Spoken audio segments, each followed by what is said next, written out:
आज हम class 12th का जो कल लेसन नंबर 6 चल रहा था, हेलो एल्केन और हेलो एरीन, उसी को ही आगे बढ़ाते हैं।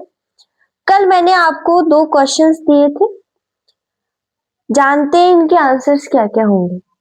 देखिए CaCl3, सबसे पहले तो आप इसकी संरचना को खोल के लिख देंगे, तो ये H और ये Cl3। अब नंबरिंग हमने पढ़ा था कार्बन पर ही करते हैं, तो इस कार्बन पर नंबरिंग कर दी तो एक ही कार्बन है, ठीक है। तो सामान्य नाम तो क्या हो जाएगा, सामान्य नाम इसका जो है वो क्लोरोफॉर्म है, ठीक है ना। आप ये बात ध्यान रखिएगा, हमने क्लोरोफॉर्म फर्स्ट चैप्टर में पढ़ा भी है ना, ऋणात्मक विचलन धनात्मक पढ़ रहे थे तब। और इसका अगर IUPAC नाम करें तो बताइए क्या होगा, सबसे पहले या तो प्रतिस्थापी या फिर ये ग्रुप। तो बताइए कितने क्लोरीन है, 3 क्लोरीन है ना, तो 3 को हम क्या लिखेंगे, ट्राई, और क्लोरीन को लिखते हैं क्लोरो, तो ट्राई क्लोरो, और एक कार्बन को मैथ, और सिंगल बॉन्ड है इसलिए ट्राई क्लोरो मैथेन, इसका IUPAC नाम होगा। फिर बात करें इसका सामान्य नाम, तो ये है मेटा क्लोरो बेंजीन, ये इसका सामान्य नाम होगा। IUPAC नाम करें तो इसका नंबरिंग दीजिए 1 2 3, तो आप क्या लिखेंगे 1 3 डाई क्लोरो बेंजीन, ये इसका IUPAC नाम हो जाएगा, ठीक है। अब हम बात करते हैं एल्केन, एल्कीन, एल्काइन और हेलो एल्केन के सूत्र। इसका होता है CnH2n+2, एल्कीन का CnH2n, एल्काइन का CnH2n-2, और हेलो एल्कीन का CnH2n+1x, एक हेलोजन जुड़ जाता है इसमें, है ना। मार्श गैस या दलदली गैस कहलाती है, ये बहुत सारे कॉम्पिटिटिव एग्जाम में भी पूछा गया सवाल है। तो CH4 यानी जो मेथेन है वो मार्श गैस या दलदली गैस कहलाती है। CNG वह बायोगैस का मुख्य अवयव क्या है, तो जो ये मेथेन है ना, यही CNG और बायोगैस का मुख्य अवयव माना जाता है। बायोगैस का मतलब गोबर गैस भी हम उसे कहते हैं। आइसोमर यानी समावयवी कहां से शुरू होते हैं, तो जो ब्यूटेन है ना, हम एल्केन की बात करें तो जो ब्यूटेन है वहां से समावयवी शुरू होते हैं। कैसे, तो एक तो नॉर्मल चेन बन जाती है कार्बन की, आप हाइड्रोजन पूरे कर लीजिएगा ना, मैं बताने के पर्पज से आपको ऐसे बना दी। और सेकेंड नंबर पर एक ब्रांच निकल जाती है, यानी ये 2 तरह के समावयवी बनते, एक तो नॉर्मल वाला और एक आइसो वाला। इसलिए आइसोमर का शुरुआत कहां से होती है, तो यही से ब्यूटेन से होती है, ठीक है। LPG सिलेंडर में किस गैस का या किसका प्रयोग किया जाता है, तो ब्यूटेन का प्रयोग किया जाता है। आपको ये बात ध्यान रखनी है, आप इसका स्क्रीनशॉट लीजिए, फिर आगे बात करते हैं। अब हम बात करते हैं CX बंध की प्रकृति क्या होती है। तो देखिए इसमें क्या होता है, ये है X यानी हेलोजन, हेलोजन में क्लोरीन, फ्लोरीन, ब्रोमीन, आयोडीन कुछ भी हो सकता है। ये क्या करता है, इस कार्बन की विद्युत ऋणता से हेलोजन की विद्युत ऋणता ज्यादा है, तो ये जो बॉन्ड के इलेक्ट्रॉन्स होते हैं इसे ये अपनी तरफ आकर्षित कर लेता है। तो कार्बन पे आता है आंशिक धनावेश और इस हेलोजन पे आता है आंशिक ऋणावेश, है ना। तो बंध की प्रकृति कैसी हो गई, कि ध्रुवीय हो गई। ध्रुवीय का मतलब यही है कि धनावेश और ऋणावेश का उत्पन्न होना। इसके अगर अंदर संकरण पूछ लिया जाए तो देखिए तीनों है सिग्मा बॉन्ड, मैंने आपको संकरण निकालना सिखाया था, सिग्मा बॉन्ड को जोड़ो तो संकरण हो गया इसमें sp3 और आकृति हो गई इसकी चतुष्फलकीय, ठीक है ना। अब हम बात करते हैं इसी के जस्ट आगे आपको बुक में एक सारणी मिलेगी, उसमें आपको ये बताया गया है कि वर्ग में ऊपर से नीचे जाने पर हेलोजन परमाणुओं का आकार बढ़ता है। हम जानते हैं नीचे जाएंगे तो आकार बढ़ेगा, फ्लोरीन का छोटा, क्लोरीन का उससे थोड़ा बड़ा, फिर ब्रोमीन और आयोडीन का सबसे बड़ा होगा, ठीक है ना। तो आकार बढ़ता है। अब सवाल ये नहीं आकार क्यों बढ़ता है, क्या नहीं बढ़ता है, सवाल ये है तो फिर सीआई की आबंध लंबाई इन तीनों से ज्यादा होगी, यानी बॉन्ड की जो लेंथ होगी वो इतनी बड़ी हो जाएगी, और फ्लोरीन की बात करें तो वो इतनी सी रहेगी। तो अगर आबंध लंबाई ज्यादा हो गई तो बताइए कि सीआई का जो द्विध्रुव आघूर्ण है ना वो सीएफ से कम क्यों होता है। जब आबंध लंबाई ज्यादा है तो फिर द्विध्रुव आघूर्ण कम क्यों है। उस सारणी में आप मान देखेंगे ना तो सीआई का सबसे कम मिलेगा द्विध्रुव आघूर्ण। तो ऐसा क्यों, तो आप सिर्फ एक कारण जान लीजिए, वो क्या है कि जो फ्लोरीन है ना उसकी विद्युत ऋणता आयोडीन से ज्यादा होती है। जानते ही हम फ्लोरीन सबसे अधिक विद्युत ऋणता वाला तत्व है, तो फ्लोरीन की विद्युत ऋणता ज्यादा होगी आयोडीन की विद्युत ऋणता से, तो फिर इसका जो बंध होगा वो बड़ा होगा और उसको तोड़ना आसान होगा, और CF का जो बॉन्ड है उसको तोड़ना मुश्किल होगा क्योंकि फ्लोरीन की विद्युत ऋणता ज्यादा है। इसी कारण जो CF है ना उसका द्विध्रुव आघूर्ण क्या होता है, वो होता है ज्यादा। फिर एक सवाल है कि हैलो अम्ल से हैलोजन की क्रियाशीलता का क्रम क्या होता है, यानी हैलोजन सबसे ज्यादा क्रियाशील कौन सा वाला होगा। कल मैंने आपको पढ़ाया था 1 डिग्री, 2 डिग्री और 3 डिग्री, तो सबसे ज्यादा स्टेबल 3 डिग्री, फिर 2 डिग्री और फिर 1 डिग्री होता है। आप इसका स्क्रीनशॉट लीजिए, फिर आगे बात करते हैं। अब हम बात करते हैं हेलो एल्केन के विरचन की विधियां। विरचन का मतलब बनाना, तो हेलो एल्केनों को कैसे कैसे प्राप्त कर सकते हैं, हम 4 विधियां पढ़ेंगे। उसमें से 2 तो मैंने लिख दी है और 2 और बची हुई है। पहली अल्कोहल से। अब आप सोच रहे हैं कि एग्जाम में सवाल कैसे आएगा, या तो आपको रिएक्शन इतनी दे दी जाएगी और आगे पूछा जाएगा कि अब बताइए उत्पाद क्या बनेगा, या फिर नेम रिएक्शन पूछी जाती है। आप क्या करेंगे, मैं जितनी भी नेम रिएक्शन बताऊंगी आप कॉपी के पीछे पेज पे लिख लेंगे। हम जितने भी चैप्टर पढ़ेंगे उससे क्या आप एग्जाम में जाएंगे तो सीधा नेम रिएक्शन पढ़ के जाएंगे। या फिर ये पूछा जा सकता है कि इसका सूत्र बताइए, है ना।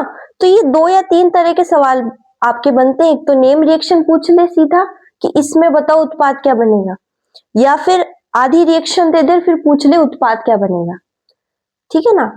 तो पहली विधि है अल्कोहल से, ठीक है। उसमें सबसे इंपॉर्टेंट रिएक्शन है डार्जन अभिक्रिया। एग्जाम में इस अभिक्रिया से क्या सवाल पूछा गया, पिछले 2 साल लगातार इससे सवाल पूछा गया कि थायोनिल क्लोराइड का सूत्र बताइए। तो जो ये SOCl2 है ना ये थायोनिल क्लोराइड कहलाता है, इसका नाम है।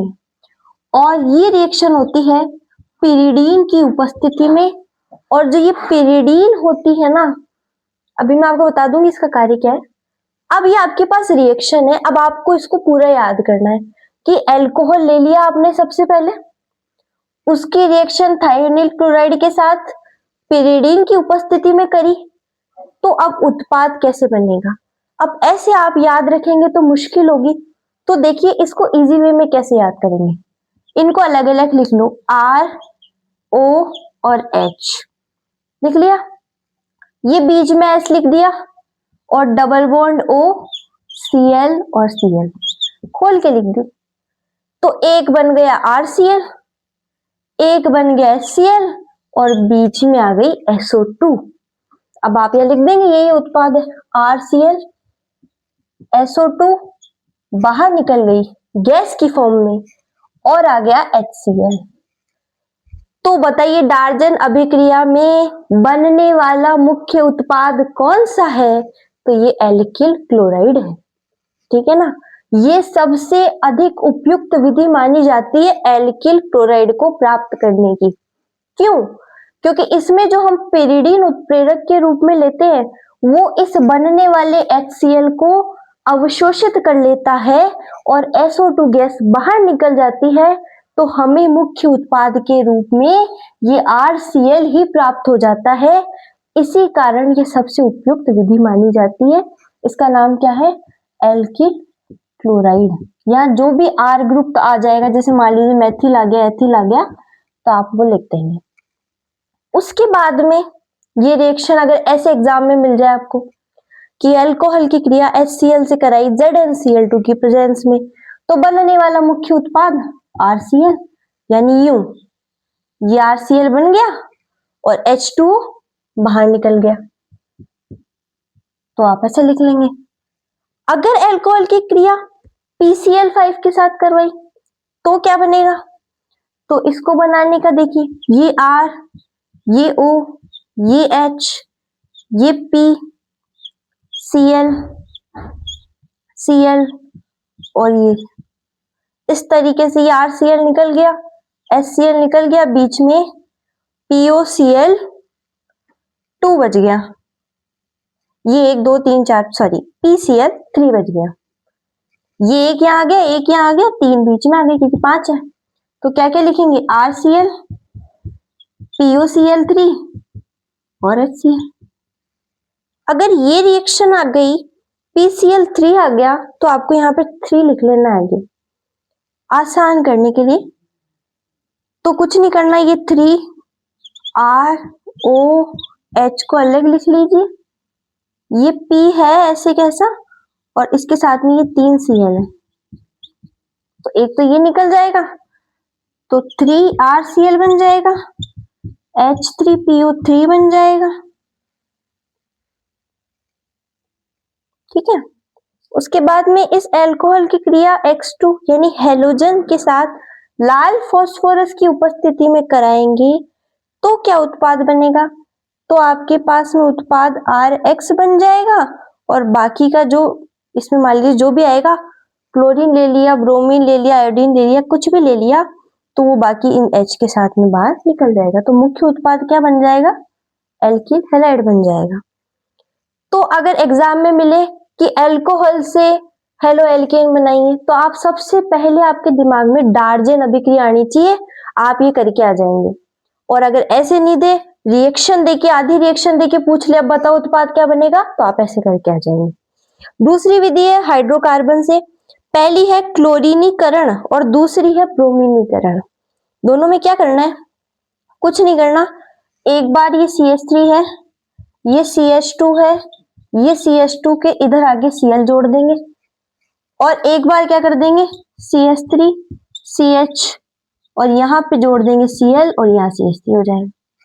तो ये दो उत्पाद बन जाएंगे। ये प्रकाश और 25 डिग्री टेम्परेचर पे हो रही है, इसे हम कहते हैं हाइड्रोकार्बन बन गए देखो।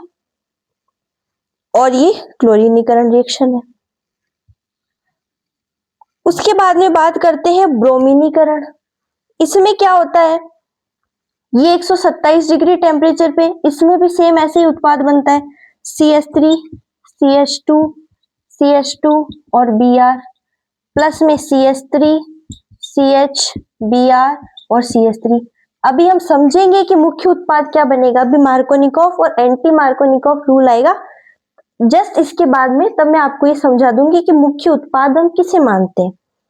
तो अब दिमाग में एक यहीं से क्वेश्चन बनता है कि साहब क्लोरीनीकरण में तो टेम्परेचर 25 डिग्री सेल्सियस लिया, तो फिर ब्रोमीनीकरण में 127 डिग्री सेल्सियस क्यों? तो क्लोरीन, आप आंसर क्या लिखेंगे? जो क्लोरीन है वो इस ब्रोमीन से अधिक क्रियाशील होता है, इसी कारण जो टेम्परेचर यहाँ 25 ही और यहाँ पे 127 लेते हैं। आप इसका स्क्रीनशॉट लीजिए, फिर आगे बात करते हैं।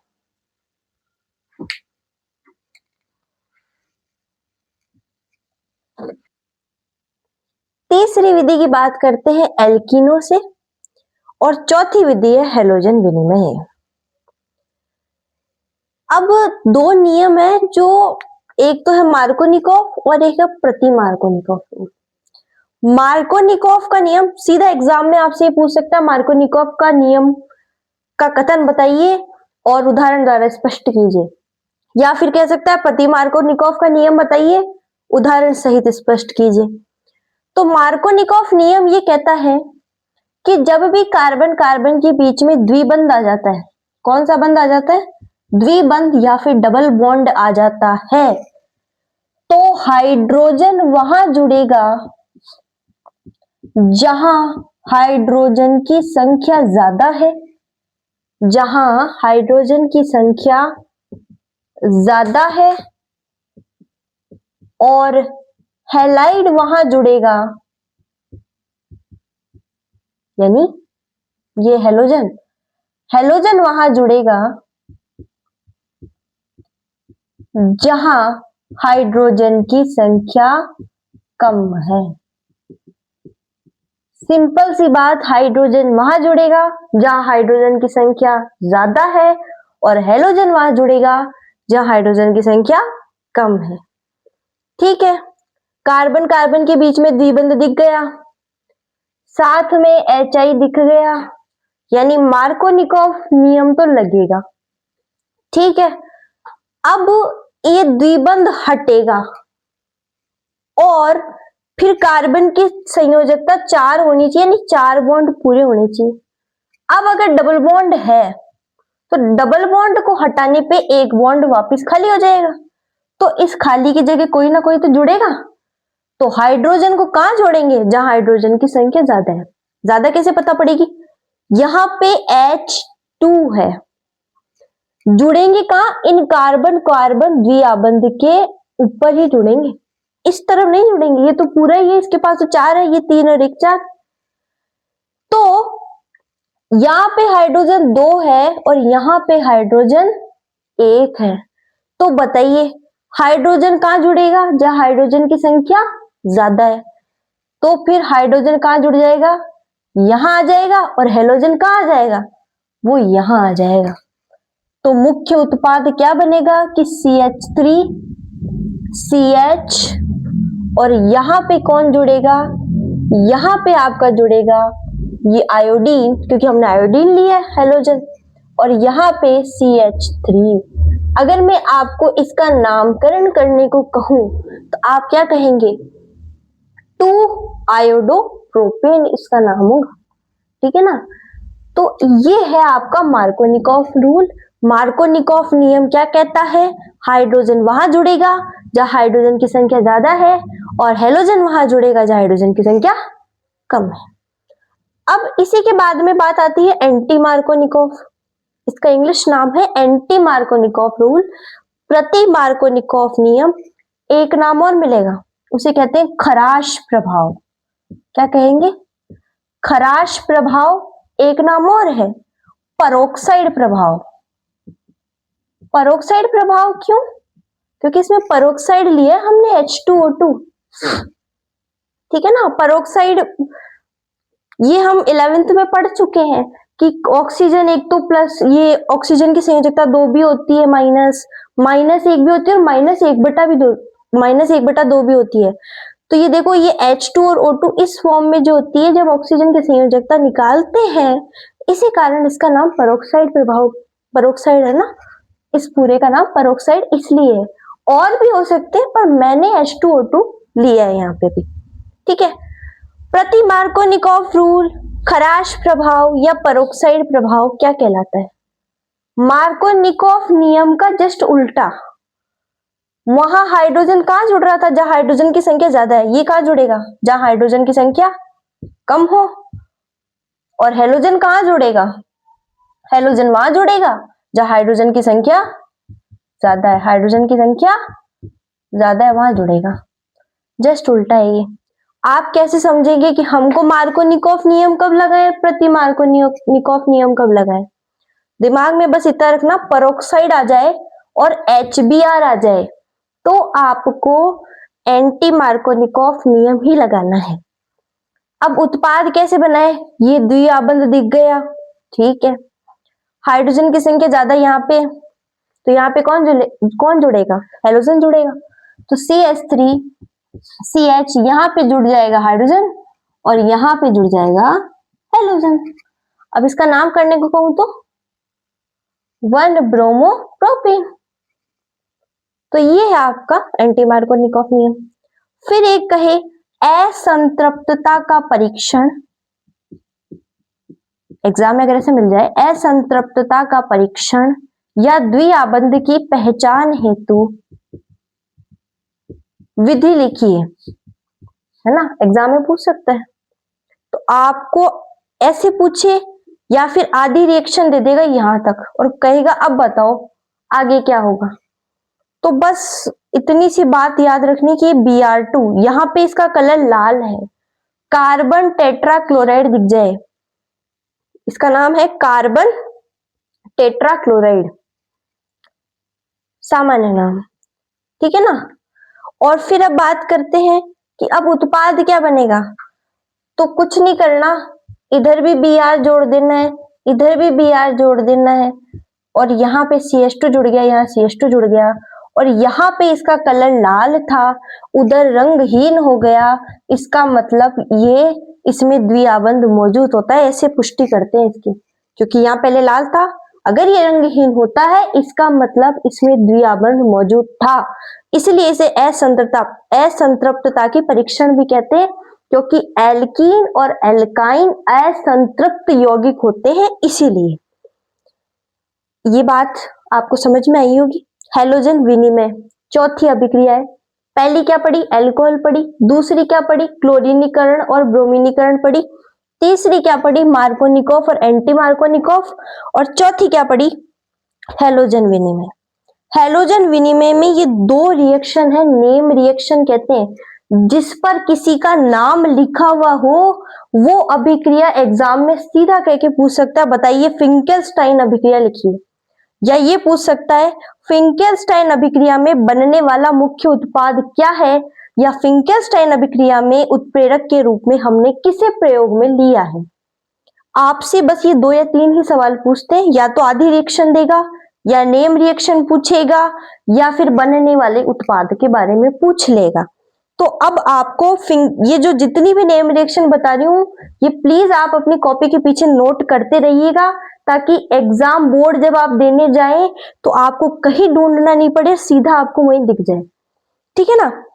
तो फिंकेलस्टाइन अभिक्रिया क्या है कि जब एल्किल हैलाइड की क्रिया सोडियम आयोडाइड के साथ एसीटोन की प्रेजेंस में की जाती है तो बनने वाला उत्पाद क्या होगा। कैसे, ध्यान रखें कि ये RI से जुड़ जाता है और ये NaX से जुड़ जाता है, यानी अभिक्रिया क्या होगी, RI और NaX, यानी फिंकेलस्टाइन अभिक्रिया में बनने वाला मुख्य उत्पाद क्या है, एल्किल आयोडाइड है।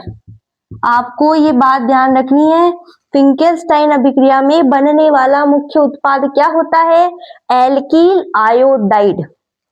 स्वार्ट अभिक्रिया, इसकी भी एल्किल हैलाइड से किसके साथ रिएक्शन कराई जाती है, AgF से कराई जाती है। ये सिल्वर है, ये फ्लोरीन है, ठीक है। और उत्प्रेरक के रूप में AgF ले लिया, या फिर AgF ना लो, आपने यहाँ ले लिया AgF, Hg2F2, ये मरकरी है, ये फ्लोरीन है, ठीक है ना। ये SbF3 ले लिया, तो इनकी मतलब आपको वहां पे उत्प्रेरक कोई सा भी मिल सकता है, इनमें Hg2F2 मिल सकता है, SbF3 मिल सकता है, तो बनने वाला उत्पाद क्या होगा कि RF हो जाएगा, यानी एल्किल फ्लोराइड हो जाएगा और AgX बाहर निकल जाएगा, तो मुख्य उत्पाद एल्किल फ्लोराइड। फिंकेलस्टाइन अभिक्रिया में एल्किल आयोडाइड, डार्जन अभिक्रिया में एल्किल क्लोराइड और स्वार्ट अभिक्रिया में एल्किल फ्लोराइड बनता है। अब ये 3 क्वेश्चन आपकी बुक में दिए हुए, उदाहरणों में दिए हुए, तो देख लीजिए। मुझे लगता है कि अब तो आप ये खुद ही सॉल्व कर लेंगे। ये दिया हुआ है, HBr दिख गया, पेरोक्साइड दिख गया, HBr और पेरोक्साइड दिखते क्या याद आ गया, प्रति मार्कोनिकॉफ रूल। क्या करना है, कुछ नहीं करना, ये आपने बेंजीन रिंग बना दी, ठीक है, CH2 CH डबल बॉन्ड को हटा देना है बस। एंटी मार्कोनिकॉफ, जहां हाइड्रोजन ज्यादा है वहां पे हेलोजन जोड़ दो, तो यह CH2 Br जोड़ दिया और यहाँ पे आपके क्या आ गया, हाइड्रोजन आ गया, ये उत्पाद बन गया।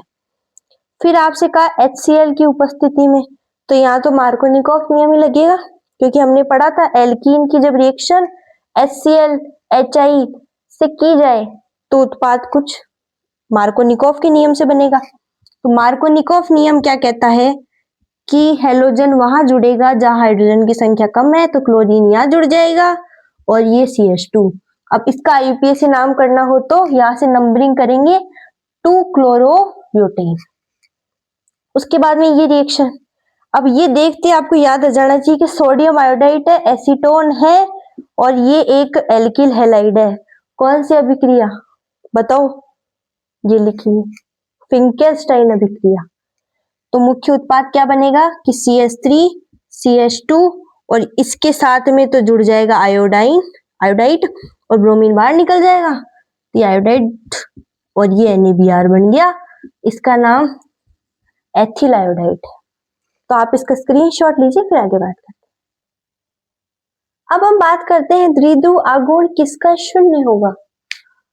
तो देखिए ये कार्बन है, क्लोरीन की विद्युत ऋणता ज्यादा है, तो ये अपनी तरफ इलेक्ट्रॉन खींच लेगा बंद के, ये भी खींच लेगा, ये भी खींच लेगा, ये भी खींच लेगा। कार्बन के पास इलेक्ट्रॉन 4 ही तो है, तो ये चारों खींच लेंगे अलग अलग डायरेक्शन में, तो इसका द्विध्रुव आघूर्ण क्या हो जाएगा, शून्य हो जाएगा। फिर ये भी ले लेगा, ये भी ले लेगा, ये भी ले लेगा और ये इलेक्ट्रॉन कार्बन को देगा, क्योंकि कार्बन की विद्युत ऋणता ज्यादा है, तो इसका द्विध्रुव आघूर्ण शून्य नहीं होगा। तीसरी चीज, ये भी लेगा, ये भी लेगा पर ये देगा, तो ये इस दिशा में और ये इस दिशा में, यानी एक दूसरे के प्रभाव को ये निरस्त नहीं कर रहे हैं, इसलिए इसका भी द्विध्रुव आघूर्ण शून्य नहीं होगा। अब बात करते हैं हेलो एरीन की विरचन की विधियां। 2 ही विधियां हैं, वहां पे 4 थी, यहाँ पे 2 ही है। इलेक्ट्रॉन स्नेही कौन होते हैं, जो इलेक्ट्रॉनों से प्रेम करें, और इलेक्ट्रॉनों से प्रेम कौन करेगा, जो खुद पॉजिटिव होगा, वही तो इलेक्ट्रॉन से प्रेम करेगा। तो इलेक्ट्रॉन स्नेही प्रतिस्थापन में क्या होता है कि जो ये हमने ये लिया है, इसका नाम, सामान्य नाम आप बता सकते हैं, इसका नाम है टोलुइन। जब भी बेंजीन के ऊपर CH3 जुड़ जाए उसका नाम हो जाता है टोलुइन, कल मैंने बताया था। और जब इसकी रिएक्शन हेलोजन से की जाती है, ये Fe आयरन और अंधेरे में करी जाती है, तो आपसे एग्जाम में इतनी रिएक्शन देके पूछ सकता है उत्पाद बताओ क्या बनेगा। तो देखिए क्या बनेगा, ये CH3 एक तो बन जाएगा ऑर्थो पे और एक बन जाएगा पैरा पे। तो ऑर्थो हेलोजन टोलुइन, जब मतलब क्लोरीन आ गया तो ऑर्थोक्लोरोटोलुइन और पैरा क्लोरोटोलुइन, ये इसका नाम हो जाएगा। तो इलेक्ट्रॉन स्नेही प्रतिस्थापन में इस प्रकार हेलो एरीन बन गए। दूसरी एमीन से सैंडमायर अभिक्रिया, ये नेम रिएक्शन आ गई, ये अपना है एमीन। जब इसकी क्रिया HX ठंडा खनिज अम्ल, इसे ठंडा खनिज अम्ल क्यों कहते हैं, क्योंकि जो एमीन होता है ना, आप जब प्रैक्टिकल करेंगे तो वहां पे जो गैस बनती है उसको ठंडा करने के लिए इसमें रखा जाता है, इसलिए इसको ठंडा खनिज अम्ल कहते हैं।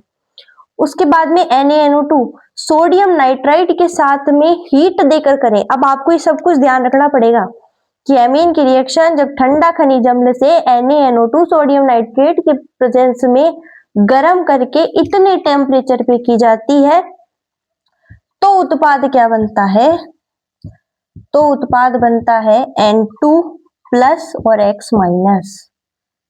ठीक है ना, ये थोड़ी देर के लिए स्टेज बनती है और इसके बाद में जब यहाँ पे Cu2O2 यानी क्यूप्रस ऑक्साइड लेते हैं, तो यहाँ पे क्या बन जाएगा, यहाँ पे हेलोजन आ जाता है। यहाँ पे जोड़ लो चाहे यहाँ जोड़ लो, बात एक ही है। और अगर आपको आयोडीन बनाना है, बेंजीन के ऊपर आयोडीन लाना है, तो आप यहाँ पे Ki पोटेशियम आयोडाइड के साथ में रिएक्शन करा देंगे, तो यहाँ पे आयोडीन आ जाएगा। अब आप इसका स्क्रीनशॉट ले लीजिए, हम आगे बढ़ते हैं। और इसका नाम डाईएजोनियम जो हेलोजन है, मान लीजिए क्लोरीन जुड़ा हुआ है तो डाईएजोनियम क्लोराइड है, अस्थायी अवस्था है, और फिर इससे ये बन जाते हैं। ठीक है। अब हम बात करते हैं हेलो एल्कीन और हेलो एल्किनो के गुणधर्मों के बारे में। सबसे पहला गुण है शाखा बढ़ने से क्वथनांक में कमी होती है। अब इससे रिलेटेड एग्जाम में आपको ये भी कह सकता भौतिक गुण बताओ, और ज्यादातर ये क्वेश्चन पूछेगा आपसे। पहला देखिए, कितने कार्बन, 1 2 3 4, ब्रोमोब्यूटेन। इसमें आपको एक ब्रांच लगी हुई दिख रही है यूं, है ना। जब आप इसको यूं देखेंगे तो ये ब्रांच निकली हुई है CH3 वाली, यूं लेंगे आप, ठीक है ना। और फिर इसमें भी आपको ब्रांच दिख रही है। तो फिर किसका क्वथनांक ज्यादा, किसका क्वथनांक कम? इसमें दो ब्रांचें हैं, तो शाखा बढ़ेगी तो क्वथनांक में कमी होगी। तो बताइए सबसे ज्यादा क्वथनांक किसका होगा? सबसे ज्यादा जिसमें शाखा बिल्कुल नहीं है, इसका। फिर एक शाखा और फिर दो शाखा। दूसरा क्वेश्चन है, एग्जाम में ये पूछा हुआ सवाल है कि पैरा समावयवी, पैरा कौन सा, कि इसकी रेस्पेक्ट में बिल्कुल सामने पैरा, या जुड़ेगा मेटा, और तो या जुड़ेगा तो ऑर्थो। पैरा समावयवी का क्वथनांक ऑर्थो व मेटा की तुलना में अधिक क्यों होता है? क्योंकि पैरा समावयवी की जो आकृति होती है ना, वो सममित होती है, यानी इनके बीच में प्रतिकर्षण बहुत कम होगा, क्योंकि ये बहुत दूर दूर है। ये पास में है तो इनमें थोड़ा ज्यादा होगा, ये थोड़े और दूर में है तो इनमें इसकी तुलना में थोड़ा कम होगा। इसलिए इन सब में सबसे ज्यादा क्वथनांक इसका पैरा, फिर मेटा और फिर ऑर्थो। अब बात करते हैं घनत्व की। तो हैलोजन की संख्या बढ़ेगी तो घनत्व भी बढ़ता है। जैसे यहां पे हैलोजन कितने, 2, यहां पे हैलोजन कितने, 3, और यहां पे हैलोजन कितने, 4 दिख रहे हैं ना, Cl4, Cl3, Cl2। तो बताइए किसका घनत्व ज्यादा, यानी हैलोजन की संख्या बढ़ी तो घनत्व भी बढ़ता है। तो सबसे ज्यादा घनत्व इसका, फिर इससे कम इसका, और फिर सबसे कम इसका। विलेयता की बात करें, पहला गुण शाखा वाला, क्वथनांक वाला। दूसरा गुण घनत्व वाला। तीसरा गुण विलेयता वाला। जल में हेलोएल्केन कम विलेय और ध्रुवीय, मतलब अध्रुवीय विलायकों में विलेय होते हैं। क्यों? अब क्वेश्चन बनता है, देखो हेलोएल्केन कैसा है, ध्रुवीय, तो फिर जल भी है ध्रुवीय, तो ध्रुवीय को ध्रुवीय में घुलना चाहिए, हमने फर्स्ट चैप्टर में बात करी थी। पर ये इस जल में तो कम विलेय है और कार्बनिक विलायकों में अधिक विलेय। क्यों भाई साहब? क्योंकि हेलोएल्केन जो होता है पानी है, पानी के अणुओं के बीच में एक बंध होता है जिसका नाम है हाइड्रोजन बॉन्ड। तो जब ये हेलोएल्केन इस हाइड्रोजन बॉन्ड को तोड़ने के लिए इनको चाहिए होती है एनर्जी, इसमें इसको मिलाएंगे तो इसको ये हाइड्रोजन बॉन्ड तोड़ेगा। तो इस भाई साहब के पास इतनी एनर्जी नहीं है कि ये इन बॉन्डों को तोड़ पाए, इस कारण अधिक ऊर्जा की आवश्यकता होती है। इस कारण फिर ये इस जल के अणुओं के साथ में खुद का बंध नहीं बना पाता, और खुद का बंध नहीं बना पाता तो ये इसमें बताओ कैसे घुलेगा? जब बंध बनाएगा तभी तो घुलेगा उसमें। और कार्बनिक विलायकों में क्यों घुले, क्यों घुल रहा है ये? तो वहां पे ये बॉन्ड को आसानी से बना पाता है, ये नए अंतर आणविक आकर्षण बल वहां बन जाते हैं। इस कारण ये कार्बनिक विलायकों में या अध्रुवीय विलायकों में विलय हो जाता है। ये एक सवाल दिया हुआ है, आपसे पूछ रहा है कि बताइए इसके अंदर किसका घनत्व सबसे ज्यादा होगा, मतलब ये ऊपर वाला सवाल ही है। तो अब बताइए, इसमें Br3 है, इसमें Br2 है, इसमें Br है और इसमें क्लोरीन है। क्लोरीन की क्रियाशीलता ज्यादा है और इसका आकार छोटा है ब्रोमीन की तुलना में, और ये जो Br है इसका क्लोरीन की तुलना में ज्यादा है साइज, इसलिए सबसे ज्यादा इसका, फिर इसका, फिर इसका और फिर इसका। फिर इस सवाल में पूछा कि बताइए किसका क्वथनांक ज्यादा है। तो देखिए इसमें 4 कार्बन, इसमें 3 और इसमें भी 3, तो सबसे ज्यादा किसका होगा? जिसमें कार्बन की संख्या ज्यादा और शाखन कम हो। तो इसका सबसे ज्यादा, फिर इसका सब उससे कम और इसका सबसे कम, क्योंकि इसमें तो शाखन आ गई। देखो शाखन का मतलब ये ब्रांच निकल रखी है। फिर बात करते हैं हम नाभिक रागी प्रतिस्थापन अभिक्रिया।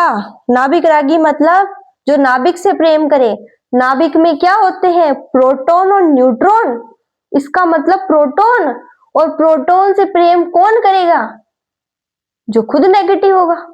इसलिए नाभिक रागी जो होते हैं उनको Nu- माइनस से, और जो इलेक्ट्रॉन इसने अभी हमने पहले पढ़ा था उसको E प्लस से डिनोट करते हैं, क्योंकि इलेक्ट्रॉन इसने ही खुद कैसा होगा? प्लस, और नाभिक इसने ही खुद कैसा होगा? माइनस। तो नाभिक रागी प्रतिस्थापन का मतलब इंग्लिश में कहते हैं सब्स्टिट्यूशन। प्रतिस्थापन का मतलब हटा देना। तो नाभिक रागी इस हेलोजन को हटा देता है। कैसे हटाता है? तो मैंने एक कार्बन, उससे जोड़ा हेलोजन, मैंने क्या लिया? Alkyl halide. अब इसने इस बॉन्ड को यहाँ पे शिफ्ट किया, इस पर आ गया आंशिक धनावेश और इस पर आ गया आंशिक ऋणावेश। तो नाभिक रागी बताइए किस पर आक्रमण करेगा? नाभिक रागी कैसा है? माइनस। माइनस किस पे अटैक करेगा? प्लस पे। तो ये नाभिक रागी यहाँ आके अटैक करता है, इस हेलोजन को हटा देता है और क्या बना लेता है कि CH, ये H और यहाँ पे NU जुड़ जाता है। तो ये इस तरह से बनता है। संकरण पूछे तो sp3 साढ़े सिग्मा बॉन्ड है। फिर एक बात आती है उभयदंती नाभिक रागी। ये क्या है? जिनमें नाभिक रागी के दो केंद्र होते हैं। यानी इसमें देखिए एक तो C भी जुड़ा हुआ है और N भी जुड़ा हुआ है, इसे साइनाइड कहते हैं। पर अगर NC हो तो उसे नाइट्राइल कहते हैं। तो साइनाइड में एक तो कार्बन भी इलेक्ट्रॉन देने के लिए तत्पर रहता है और एक नाइट्रोजन भी इलेक्ट्रॉन देने के लिए तत्पर रहता है, इसलिए इसमें नाभिक रागी के दो केंद्र होते हैं। इसे एक उदाहरण के द्वारा समझते हैं। आप इसका स्क्रीनशॉट लीजिए, फिर मैं आपको समझाती हूँ।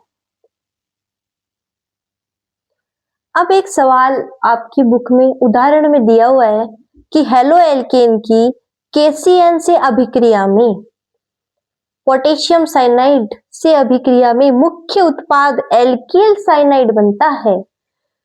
वह AgCN के साथ सिल्वर साइनाइड के साथ आइसोसाइनाइड उत्पाद क्यों बनता है? भाई दोनों में दिख रहे हैं CN, तो फिर इसमें NC क्यों और उसमें CN क्यों? तो इसका क्या कारण है? तो इसका कारण सुनिए, जो KCN है वो कैसा यौगिक है? वो है आयनिक यौगिक। कैसा यौगिक है? आयनिक यौगिक। और जो AgCN है वो कैसा यौगिक है? सहसंयोजी यौगिक। अब इन दोनों में पहले तो आपको अंतर पता होना चाहिए। आयनिक का मतलब जैसे NaCl है, Na प्लस में टूटा, Cl माइनस में टूटा, वो आयनिक है। सहसंयोजक मतलब दोनों भिखारी, यानी इलेक्ट्रॉनों का साझा करते हैं, ठीक है ना, तो वो सहसंयोजक यौगिक है। तो KCN कैसा यौगिक है? आयनिक यौगिक है। इसके अंदर एक तो कार्बन भी है और एक नाइट्रोजन भी है। साइनाइड में कार्बन भी और नाइट्रोजन भी है, और इसमें जो कार्बन है वो नाभिक रागी केंद्र के रूप में कार्य करता है यहाँ पे, और इसी कारण जो CC है वो ज्यादा सक्रिय हो जाएगा बंध बनाने में बजाय नाइट्रोजन की तुलना में, क्योंकि ये एक आयनिक यौगिक है। इसी तरह से जो AgCN है वो एक सहसंयोजी यौगिक है। इसमें भी कार्बन और नाइट्रोजन दोनों है, परंतु जो नाइट्रोजन है वो नाभिक रागी केंद्र के रूप में कार्य करता है। इसका मतलब जो नाइट्रोजन से उत्पाद बनेगा ना वो ज्यादा सक्रिय होगा, इसलिए यहाँ पे NC बन जाता है और यहाँ पे CN बन जाता है। इसे आइसोसाइनाइड कहते हैं। इसे साइनाइड कहते हैं क्यों? क्योंकि ये आयनिक यौगिक है, ये सहसंयोजक यौगिक है। इसमें नाभिक रागी जो केंद्र है, जिसे नाभिक रागी का केंद्र यानी बीच का पॉइंट, उसमें जो कार्बन है वो ज्यादा सक्रिय, यानी वो जो बॉन्ड बनाएगा वो ज्यादा मजबूत बनेगा। इस कारण वो साइनाइड बना रहा है और ये आइसोसाइनाइड बना रहा है। इसके बाद में जो नाभिक रागी प्रतिस्थापन अभिक्रिया होती है वो दो प्रकार की होती है, एक होती है SN1 और एक होती है SN2। ये बहुत मोस्ट इंपॉर्टेंट रिएक्शन है, एग्जाम में जरूर मिलती है और BSc में भी आपको ये रिएक्शन देखने को मिलेगी, इसलिए आप इनको अच्छे से याद कर लेना। SN1 पूरा नाम, S का मतलब सब्स्टिट्यूशन यानी प्रतिस्थापन, N का मतलब न्यूक्लियोफाइल यानी नाभिक स्नेही, और 1 का मतलब मोनो का मतलब एक है जिसमें, अर्थात एकाणुक नाभिक रागी प्रतिस्थापन अभिक्रिया। ये कितने चरणों में होती है? ये 2 चरणों में होती है। तो फिर एक कहीं को लिखा, 2 लिखना चाहिए था? नहीं, वो एक इसलिए लिखा है क्योंकि जो ये अभिक्रिया है ना वो सिर्फ एक पद पर निर्भर करती है और वो धीमे पद पर निर्भर करती है, और वो धीमा पद एल्कील मतलब जो हेलो एल्केन है उसकी घात पर निर्भर करता है, यानी एक घात पर निर्भर करता है, एल्कील हैलाइड पर निर्भर करता है। इसी कारण ये एकाणुक कहलाई और ये द्विअणु क्यों कहलाई, आप समझ गए होंगे, क्योंकि ये 2 यानी एल्किल साइनाइड पे तो निर्भर करता ही है, साथ में नाभिक रागी पर भी निर्भर करता है, इस कारण इसे द्विअणुक कहते हैं। ये 2 स्टेप में होती है, ये सिर्फ एक ही चरण में होती है। सबसे पहले क्या होता है कि इसमें ये 3 डिग्री है, आपको मैंने बताया था हेलोजन जिस कार्बन से जुड़ा है अगर वो 3 एल्किल समूह से जुड़ा है तो उसको हम क्या कहते हैं, 3 डिग्री।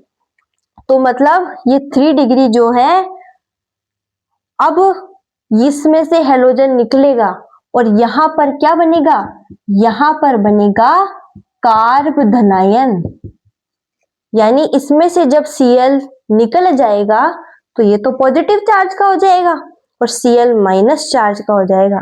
तो इसमें जो ये कार्बधनायन बना है ना, ये 3 डिग्री कार्बधनायन बना है, और जो SN1 अभिक्रिया है ना वो 3 डिग्री ज्यादा दिखाते हैं, 2 डिग्री उससे कम और 1 डिग्री सबसे कम दिखाते हैं, है ना। तो 3 डिग्री कार्बधनायन सबसे ज्यादा स्टेबल होता है SN1 अभिक्रिया। दूसरे पद में क्या होता है कि जो आपका ये कार्बधनायन बना है ना, इस पे ये नाभिक स्नेही आक्रमण करता है, अटैक करता है। तो इसकी आकृति ऐसी होती है बिल्कुल समतलीय, यूं। ये जो बना है ना इसको हम कहते हैं मध्यवर्ती, यानी बीच में एक स्थिति बनी है मध्यवर्ती।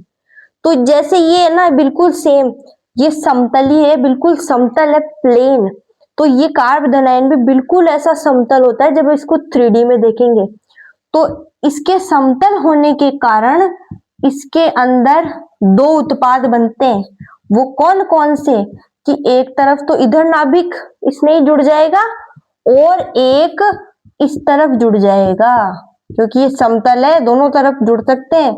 इसका मतलब इस कार्बधनायन का संकरणता sp2 और sp2 संकरण से sp3 में बदल जाता है। ये सवाल भी आपसे पूछ सकते हैं। ये 2 उत्पाद बने हैं, D का एक D रूप कहलाता है और एक L रूप कहलाता है। D रूप किसे कहते हैं, जो कि इस पूरे मिश्रण मतलब इस पूरे यौगिक को घड़ी की दिशा में घुमाए, क्लॉकवाइज घुमाए, और L रूप घड़ी की विपरीत दिशा यानी एंटी क्लॉकवाइज घुमाए। तो इन दोनों यानी 50% ही D रूप बनता है और 50% ही L रूप बनता है। इसी कारण जो मिश्रण बनता है उसे हम रेसेमिक मिश्रण कहते हैं, ठीक है ना। तो रेसेमिक मिश्रण किस में बनता है, SN1 रिएक्शन में बनता है।